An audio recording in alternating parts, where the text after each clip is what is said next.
thank you again for being here this week and make a little report.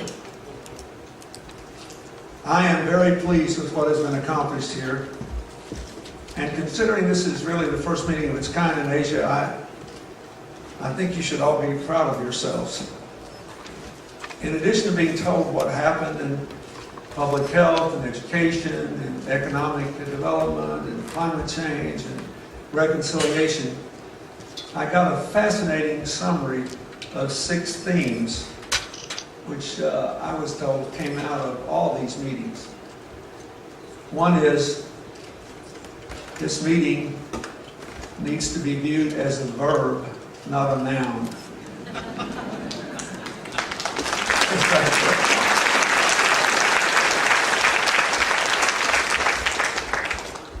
Second, that business objectives have to be aligned with corporate social responsibility, which is another way of saying you will never have a sustainable economy unless it is also a profitable one.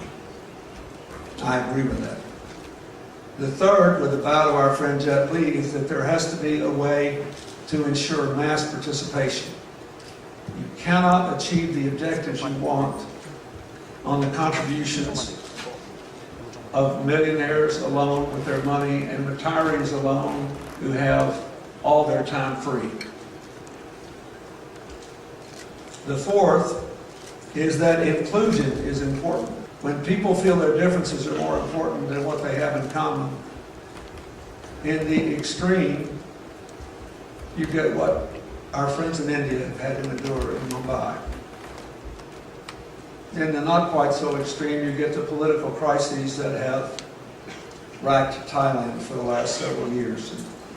A particularly painful thing for us Americans, because the Thais were our very first ally in Asia, beginning in 1796, when we first got started.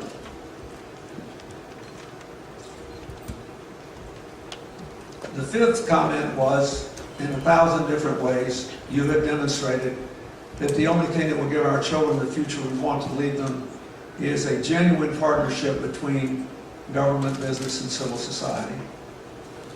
And finally, and perhaps most critically, there was a general consensus that people said over and over and over again that we cannot allow the current economic crisis to be an excuse not to go forward on all these fronts.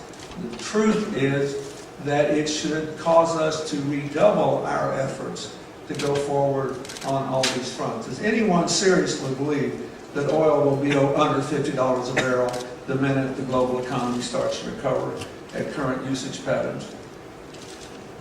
The only way you could keep it at the current price is not to need it anymore.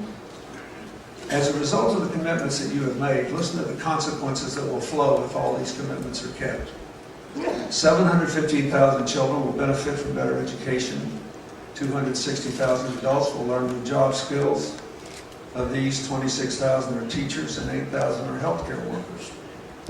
Over 250,000 girls and women will be empowered with better opportunities for sustainable livelihoods.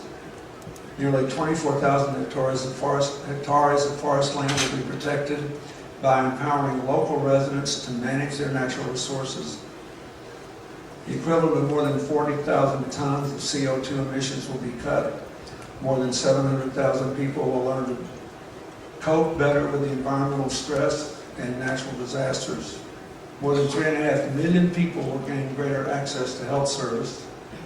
500,000 will now have safe drinking water, and 400,000 children will get better nutrition. All told, just through this meeting, 87 members partnered on making about nearly 70 commitments to action, which have an estimated total value of $185 million, and which, when fully funded and implemented, will have a positive impact on more than 10 million lives. That's where we are today. As always, there are some people over here who are in the process of finalizing their commitments. So when all of them are in, we'll let you know what the final total is in terms of people who will be positively affected. Thank you, and God bless you.